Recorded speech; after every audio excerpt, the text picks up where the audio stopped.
the lessons of the past are all learned with workers' blood and strikes on. Hello everyone, my name is Elizabeth Manns and I'd like to welcome you to the April 4th Coalition Show. This is the April 3rd, 2023 edition of the show and is the 447th show that we have done since the closing of the North Adams Regional Hospital. The April 4th Coalition's mission statement is, we are for workers' rights and collective bargaining rights and are against tax breaks for the rich and corporations who ship our jobs overseas. We support all the articles of the Universal Declaration of Human Rights, but as is the custom, we put the emphasis on Article 23, and as we have a guest, Dick is 1, I'm 2, Rachel is 3, and then back to Dick for number 4. All right. Article 23, Section 1. Everyone has the right to work, to free choice of employment, to just and favorable conditions of work, and protection against unemployment. Number 2, everyone without any discrimination has the right to equal pay for equal work. Number 3, everyone who works has the right to just and favorable remuneration, ensuring for herself or himself and his or her family an existence worthy of human dignity and supplemented, if necessary, by other means of social protection. And number 4, everyone has the right to form and join trade unions for the protection of his or her interests. So I'm going to try and wing this part because apparently I lost a business card. We always do a shout out and thank you to Michael Putnam for airing the audio portion of our show on Fridays at 6 p.m. on the public access radio station, which I believe the call tag is WMNBLP 107.1. You got it. That's pretty good. Our hometown community radio station. And of course a thank you to the staff at the TV studio for helping us produce the show. Joanne and Nicole. Joanne and Nicole. Joanne Hurlbut. Joanne's going to have to forgive me because I always forget Joanne's name. Joanne Hurlbut and Nicole Brown. I'm showing my senior moments at this It's all right. stage of my life. Anyway, we had promised at our last show that we were going to pick up the conversation on that was generated by the Bernie Sanders video. So But before we get into that, Rachel reminded me, today is April 3rd. Tomorrow is April 4th, my daughter Tessa's birthday. But beside that, it's April 4th is the name of our coalition, and it'll be our 12th, or maybe our 12th year anniversary. It's our 12th year. Yeah, we started in 2011, and we started organizing in 2011 in solidarity with the workers in Wisconsin who were losing their collective bargaining rights, and we had a rally down at City Hall with music and speakers, and we had a great turnout from a lot of different unions, and we had over 100 people there, and it was a well-attended event, and we decided, since we did so well, we were going to continue as an organization. We used to have meetings every Monday night at the college, and people would come and go, and then finally Michael Wilbur showed up with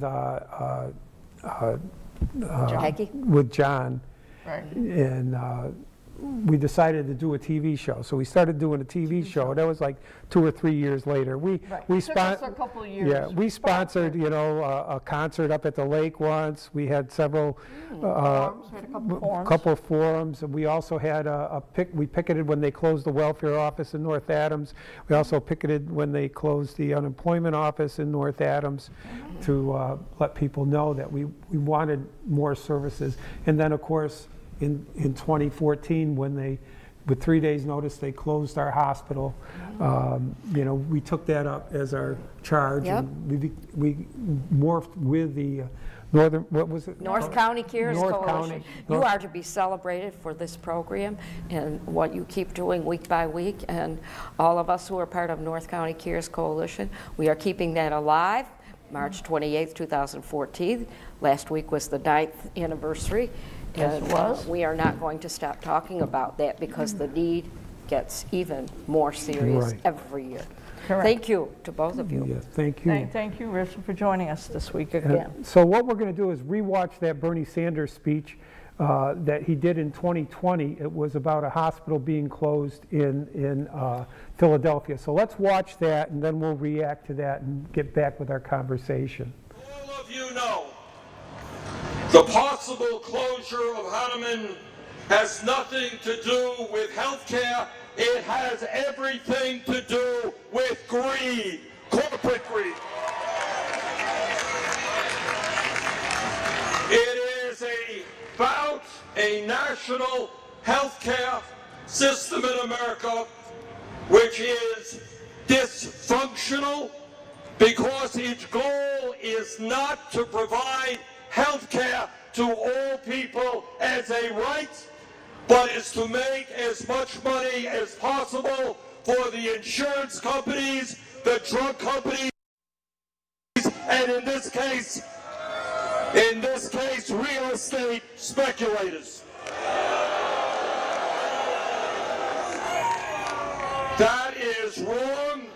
That is immoral. That is not what this country is about. We believe that health care is a human right, and we're going to fight for a system that is based on human needs, not corporate profits.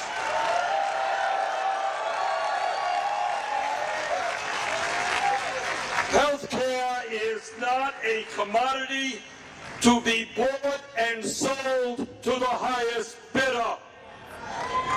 Health care is something that every person in this city, in this state, in this country is entitled to because they are a human being.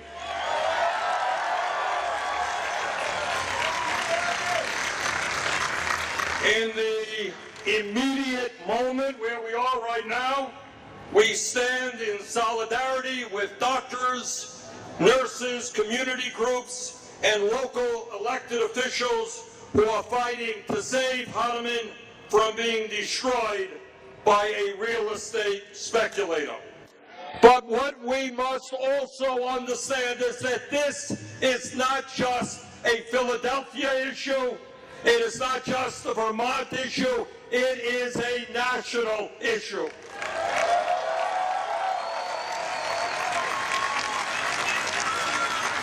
Since 2010, over 100 hospitals in the United States have shut down, and if we do not get our act together and put people before profits, hundreds more will soon be shutting down. Make no mistake about it. If an investment banker like Joel Friedman is able to shut down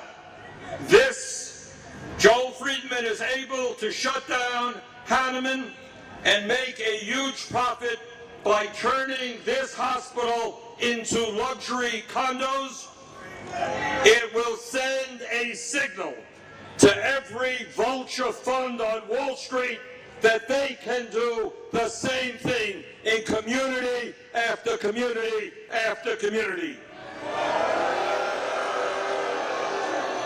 We cannot and we will not allow that to happen. And that is why I will be very soon introducing legislation in the Senate to establish a $20 billion emergency trust fund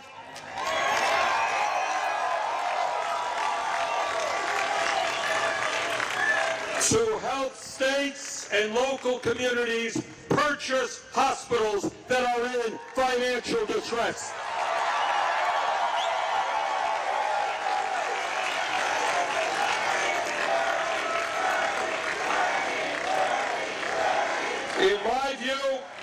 In my view, anytime a hospital is put up for sale in America, the local community or the state must have the right to buy it first with emergency financial assistance. And I'll tell you what else we're going to do. We're going to end private equity funds from Wall Street vulture from owning hospitals in the first place.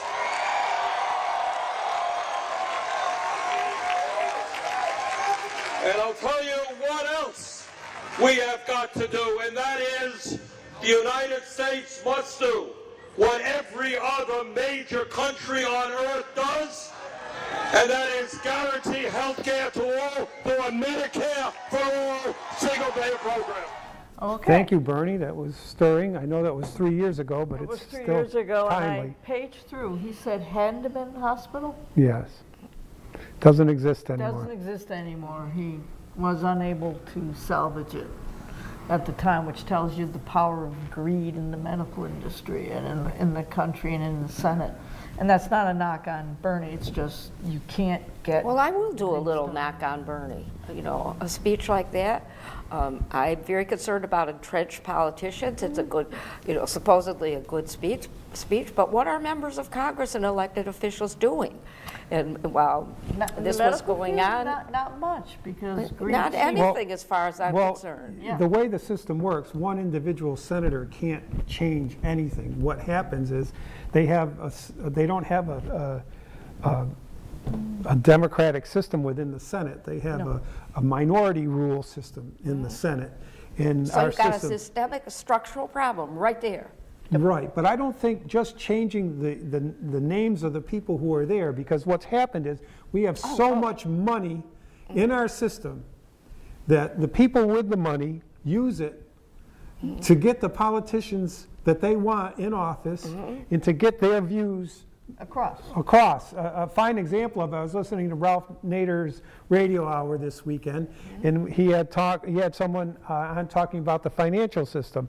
Yes. And they said, for instance, if you go to the store and you buy something at the hardware store, when you purchase it, you have to pay a tax on the item that you purchase. Correct. And if you, I mean, in Massachusetts, we don't pay taxes on food or clothing, but every other item that you purchase, there has a tax on it. But because people on Wall Street are very powerful, when you buy and sell stocks, you do not have to pay a tax when you buy stocks. And like the Nurses Association nationally had pushed for a tax on those stock trades, just a small percentage, 1 cent, you know, on those trades to pay for the our healthcare system, you know. And that would inject millions into the system. Right. I'm sure. And we had, in 2008, we had a financial crisis, and they just wrote the check, the money they needed to save those banks because they were too big to fail. And we've said this in the past, that hospitals are too big to fail. So the Federal Reserve, like Bernie was saying, setting up a trust fund, the Federal Reserve, when a hospital fails, should just print the amount of money necessary to keep that hospital afloat and put it in the hands of the people within the community, not outside sources, you know. Unfortunately, like Bernie said, in Massachusetts, we had that trust fund in Massachusetts. It was set up. But it was under the control of the state, government. the state, right. The state, because so many hospitals had closed since in the 60s in Massachusetts, they got together and they said, we can't lose one more hospital in Massachusetts. We need every emergency room we have. So they set up this trust fund.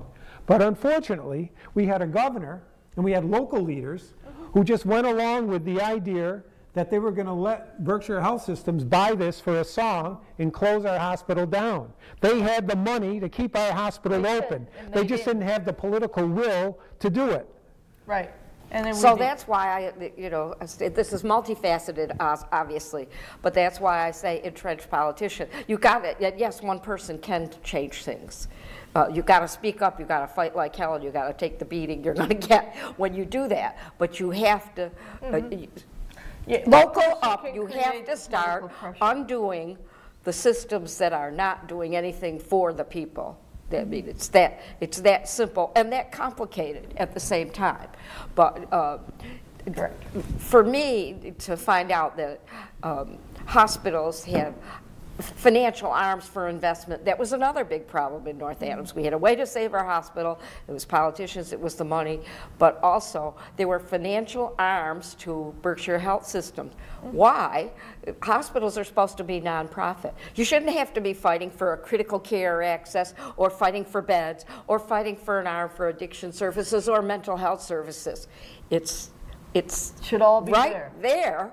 Yes. Shall be Medicare for all, if insurance the emphasis for all. was on the patient, it would be. I'm sorry? If the emphasis was on patient. Absolutely. And Yeah. patient outcome in the medical profession and not worrying about cost, Yeah. that you would get all of that. No one would argue that you don't need a health institution or maternity ward or Yeah. or the surgical wards instead of just being a one-day surgery thing, and then otherwise you need something major, you're going to get shipped to a bigger hospital to have it done, which takes months in the process. And to have. specialized medicine was also part of what has undone the medical care system and the need for primary health care professionals or doctors. And doctors, That's right, really exactly. sad. I mean, this is really sad what is happening. Yeah, and we had It's beyond even being angry. It's just heartbreaking. Now, Go we had a situation, even before Berkshire Health Systems got a hold of that building, our hospital, we had a chance for critical care access. At the same time that Fairview Hospital in Great Barrington got it, the president of Fairview Hospital was a very powerful politician. He was Ted Kennedy's right-hand man in Berkshire County. He still wields a lot of power, and so did the president of Berkshire Health Systems. But anyways, he came to North Adams because Ted Kennedy sent him. He said, we'll get you critical care access. It's a new plan. We're just starting it. Go up to North Adams and tell them too. And so he came to North Adams Board of Trustees and said, look, you have a chance for critical care access. It'll guarantee you funding to carry you through. The only thing is you're going to have to reduce the number of beds you have from over 100 beds down to 25. And at that point, the person who was the head of the hospital made the choice of no and convinced the board of directors, no, we're not going to go this way. We're going to go another way. And they started investing. They bought Sweetbrook. They bought the Sweetbrook nursing home, and then they ended up Outside of North Adams. yeah, and they First time in its history. and they bought that, and they ended up losing money on that deal, and it caused them to Then have to go, and then they couldn't go back Right. and get it. right. So what happens is it leaves North County without any inpatient hospital beds. Whereas in South County, they have inpatient hospital beds, and in Central Berkshire, they have in-hospital beds. But here in North County, we don't have that. And as according to our Declaration of Human Rights, that's one thing. Everyone has equal access. According to the basic human rights, you have equal access to government services. And what's happening here in North County, we don't have that equal access. And to add insult to injury, I have a bill here from Medicare, or a Medicare notice for myself. I'm lucky enough to be on Medicare. Our whole country, everyone should be on it. We should have one system where everybody's in. They say it's going to cost too much. We already pay for it already. We pay more than what it would cost to have Medicare for all. Except that money isn't being well spent, and we're getting the worst treatment. We're spending more than all the other countries per capita, and we're getting the least amount of care for that money. So I look at my bill here, and it's happened when I was on Blue Cross and Blue Shield. I went to Williamstown Medical Associates, which is now owned by Berkshire Health Systems. But when a bill comes, the payee is Fairview Hospital. I've never set foot in Fairview Hospital. But every time I go to the doctor in Williamstown, I'm sending money to Fairview Hospital so South County can have their inpatient beds, and we don't have it. And I'm not the only one in North County whose money is being sent to South County to fund their hospital. Everybody goes to Williamstown Medical. Just not Williamstown Medical. If you go up to the hospital, I have a neighbor, he went for his eyes, and they listed the hospital, the place where he went was Fairview Hospital. It wasn't North Adams Regional Hospital, it wasn't North Adams Care Center, it was not BMC. So are you concerned that BHS who It's is the diverse. overall Looks like a parent diversion of money. organization, is taking money from Peter to pay Paul. Right. Paul They're alive? a smaller community, or maybe it's equal, I don't know, but we don't have inpatient beds. We don't have the services. We don't have a maternity ward like they have in South County. But the money we have to pay, that is paid by the government or by our insurance companies for our services, goes through Fairview Hospital to keep that hospital afloat. That is not equal access. Or as our number 3 said, and supplemented, if necessary, by other means of social protections. Right. Now, I'll tell you, in my own case, most people are aware that Medicare only pays about 80%. The medical care that I need because I was in a car accident, hit and run, cost me over $2,000 a year out of pocket. I'm a very low income seasoned citizen.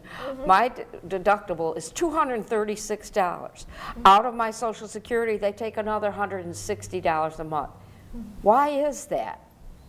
I mean, at this stage of my life, why is that? Look at how much money is being taken. I had no idea, except that I'm entitled to some benefits I wasn't getting. I had no idea that it came to be that much. $2,000. And so that we're talking 22 years now. I Right, think it was right and- after 9/11 I was hit.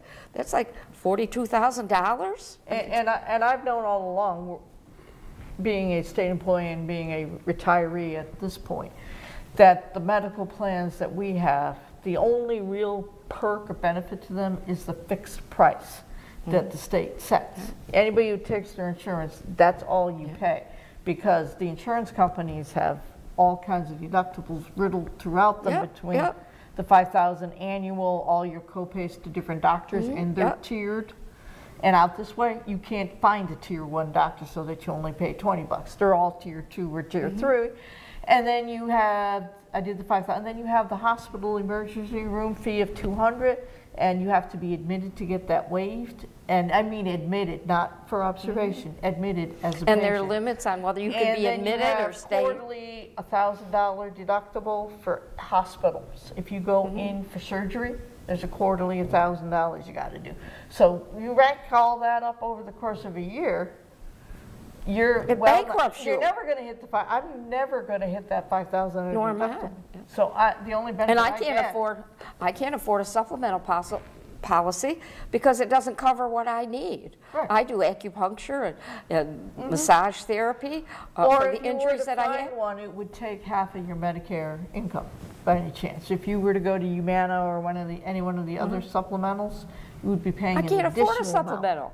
I know, because it would be another $400 out of your pocket. Yeah, and while we're on the topic of Medicare, don't fall into the trap of Medicare Advantage. Yep. As Ralph Nader calls it, it's Medicare disadvantage. What they've done is they're privatizing this public program, and it's their way of eating away at, it's all they're doing is putting for-profit companies in the middle between the government regular Medicare and yourself. They're offering you special deals. They'll say, oh, you get dental, you'll get vision, but if you get sick, you are going to pay through the nose. They're not going to cover you unless you go to their doctors. Correct. You know, it's a very And those are, it's very a shame, especially for the vulnerable, the disabled, the elderly. A shame to have to watch out for every single thing that's going on. But the services that human rights demands is clean air, clean water, services that are about everyone's dignity for human life. It's that simple. And I don't know what it takes to get people to move off the dime and do the work. right. It takes a catastrophe to get people to move, and then it's usually too late. That's after all, that's how the hospital got formed in the first place. It took a catastrophe in North Adams, suddenly realized we don't have the facilities to handle something like this. Yes, but it lasted 129 29 years years. because the community made sure it was financially stable. And they didn't go to the community to say, hey, we're unstable now. They were afraid to do that. I don't know why. It wouldn't survive a public hearing. They wouldn't have gotten away with what they did if it had any light of day, and if our local politicians and our governor, all Democrats, most of them, if they had stood up for the people in North Adams, but instead they saw this deal that they could make with Pittsfield, and they didn't care about our services here locally. Even if we were nice enough to say, hey, that looked like the easiest and fastest solution to them at that point in time, instead of that wouldn't cost that money out of the government coffer.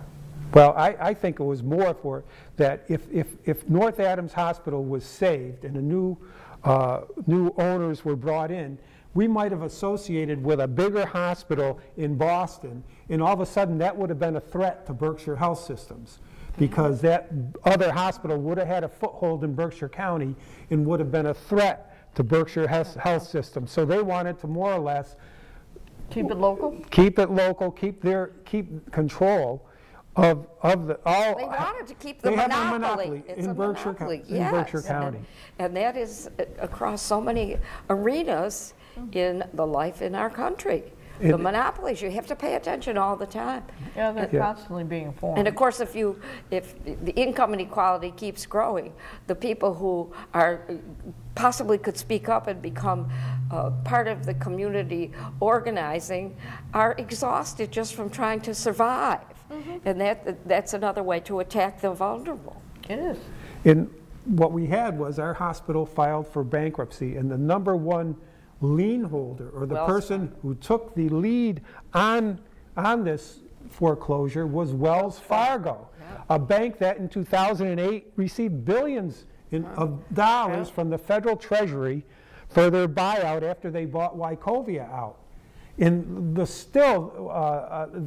they've been in trouble because of their poor treatment of their people that, they were setting up fake accounts. I mean, Wells Fargo has had a dismal record of serving the people. They've been taking advantage. What goes around comes around, but it's not quick enough to stop it. But that bank should not have foreclosed on our hospital. They had the means to let that go, but they didn't. Just like with the crisis that was going on in California and all over the country. The bank. The bank, that Wells Fargo didn't step up to say, oh, we're going to help you guys out. Well, that bank, those banks in Silicon Valley, and I mean, those two banks got extraordinary support that they should not have gotten. Right. They're getting support for gambling. I mean, they used to say, on Ralph Nader, they talked about it. Banks used to be 3-3-3. You get 3% interest. I mean, you get money at 3% interest. You lend it at 6%, and you go golfing at 3%. And that's it. That's all they did. But now they gamble with the money. It's not as bad as Las Vegas, but it's gambling. And when they lose, we have to pick up the tab, the federal government. So we only have 29 seconds. Well, the federal government is us, and if you can, just keep getting involved wherever you can, and every dollar you spend, find out where it's going, because that's, follow the money and don't support it. Don't support. Definitely follow the money. Work on our knowledge, Yes. Keep. And there is power in the people, so power to the people. All right, and we will see you next week. Thank you.